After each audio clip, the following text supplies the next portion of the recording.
guy has a list of all the games by vendor, and I haven't looked in a long time, but I think it's like 3,500 games that were created in that time space. So I mean, that's not exact number, but it's in that range, 3,500 games. Yeah. And so the second part of the question, so like, there's games that I would have thought would have been fairly common, like EIR Kung Fu, or however you used to say it back in the day. Like, but I didn't see it at Northwest Pinball. I didn't see it here, or maybe it's here and I missed it. Is it hard to maintain? Is it just one of the ones that there wasn't a lot of them made? It's just not that cool. Falls out of that sort of cusp of the 79, 83, 84, whatever. Okay. That's why it's not as well looked at. They've been here before, though. It's hit and miss. Sometimes it's what people decide to bring in on their trucks, and Jonathan, who's in the movie, tries to coordinate all the games coming to the show, and so he tries to make sure that we don't end up with, I don't know, 10 Pangos or something, right? You want one there, but you want a few Robotrons, you want a few Star Wars. Yeah, how bizarre is that? So there's years where you're like, I haven't seen this forever, and 3 show up. And there's other times where, let's pick out a game that I haven't seen here, probably Stun Runner. I think it's been probably 7 years since I've seen one, 6 years since I've seen one at the show. But they'll show up once in a while, and it's like, oh, it's here again. Cool. We had that at Northwest Pinball. Awesome. Yeah, Kung Fu was a great game, by the way. I mean, just totally oddball. That actually only was released as a kit. Oh, really? Never actually had a dedicated cabinet. Oh, interesting. So you had, a lot of them I saw were in old Stern cabinets, like the scramble cabinets. Right. But yeah, that's an odd one. But yeah, like I had a couple at one point. But you see them every so often. But you'll come across one if you want one. Cool. Nice. Thank you.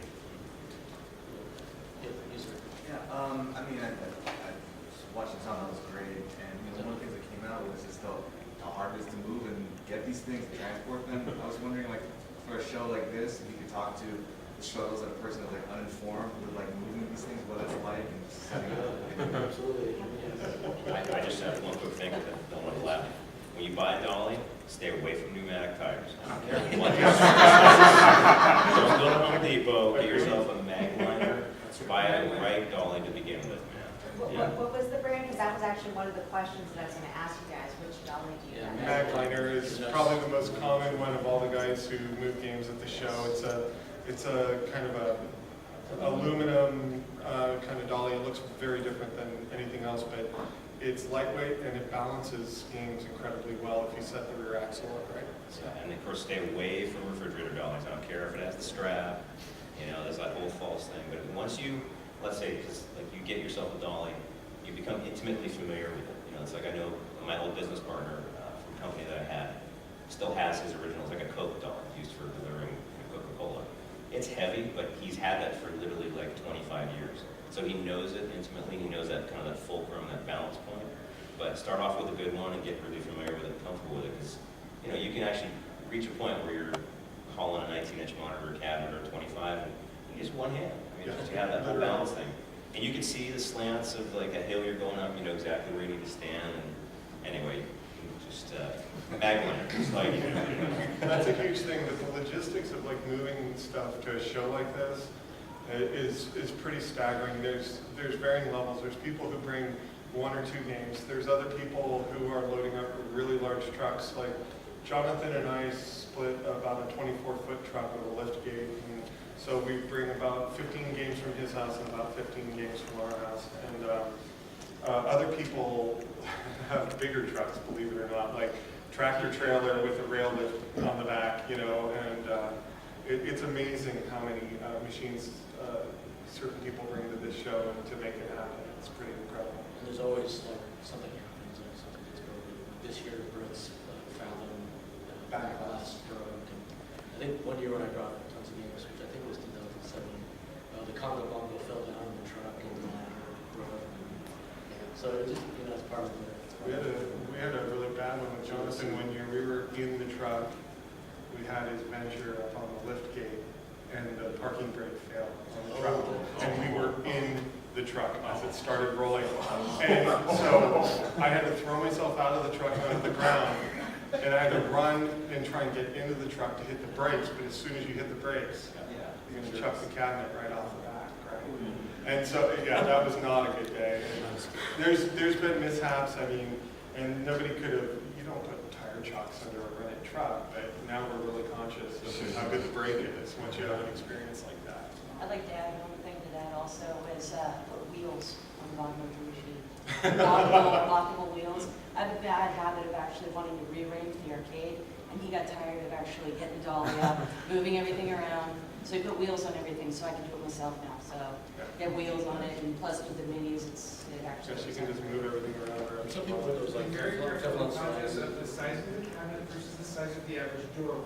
Yes, yes, absolutely. So you mentioned the broken monitor, which is exactly what I was wondering, is how big a deal is it the fact that nobody makes CRTs anymore? It's a huge deal. It's a huge deal. I mean, LCDs don't look as good. They're too crisp. They don't give the same kind of fuzzy, blurry, taking blocks and making them look like a character anymore. There's a lot of still old CRTs being passed around between all of us, and everybody's got a few. And when they were available, new CRTs, we'd buy them. I remember the last round that we could get from Betson, there was an order of about, I don't know, 3 or 4 people putting an order for like 20 monitors, and we stockpiled them just so that we had them, because you can't get them, and if you can get them now, a 19-inch CRT will cost you over $300 before shipping. Every time you think it like gets down for the count, then somebody will come up with some creative engineering solution or something. So one thing was like some guy who found a way to take like an old TV, a 19-inch TV tube, and put a different kind of harness on the back that would make it kind of so some things like that are kind of There's a list, I think, I don't remember exactly the address, but there's a list of known manufactured TVs, so you can go to a thrift store and find a little color TV. It has to be a certain brand, which is kind of a pain. But, I think the best advice I can give as far as monitors is if you find games that are really just crappy games off the Craigslist and you can get them cheap enough, just scrap the cabinet and get the monitor, because oftentimes it's just for the monitor now. Because I have a CRT that's like dying on me. Rejuvenate it. Get a little rejuvenated box. You can rejuvenate it, you can recap the monitors. It's amazing what just going through and replacing all the capacitors in the monitor will do. It costs you about $5 to $7, and it looks almost brand new. The only thing a CAD kit can't really help is if you've got really bad burn-in or the screen's really faded, it's got a lot of hard use, all the phosphorus gone with it. I would really look into the rejuvenator. You can get them on eBay. Okay. They'll last a little bit. I was just wondering if you have any games that you're surprised have, kept up in terms of hasn't broken down or anything like that? In terms of longevity? Yeah, everybody every collector probably has 1 or 2 games where they like never break, and then they have 1 or 2 games that are like constantly broken, like you can never keep it working. You look at it wrong and it goes Like my Zookeeper, you can basically just turn it on and nope, it's not working. Yeah. And then my Centipede, it's like I've had it probably a fuse, and I've had it working fine for 15 years. I think there's some that are like generally like have better reputations and that never seem to go down, and others that seem like they're always problematic. And I think the Laserdisc games are problematic, and the Vector games are problematic.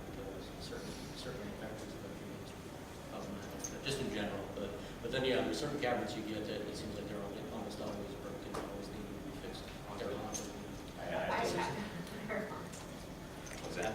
No, you said they're on. Right. Yes, well, I have to say at least to support the laser, I'm partial to lasers, but my SpaceX that I got in 1984 until it lasted 25 years until something finally went wrong on it.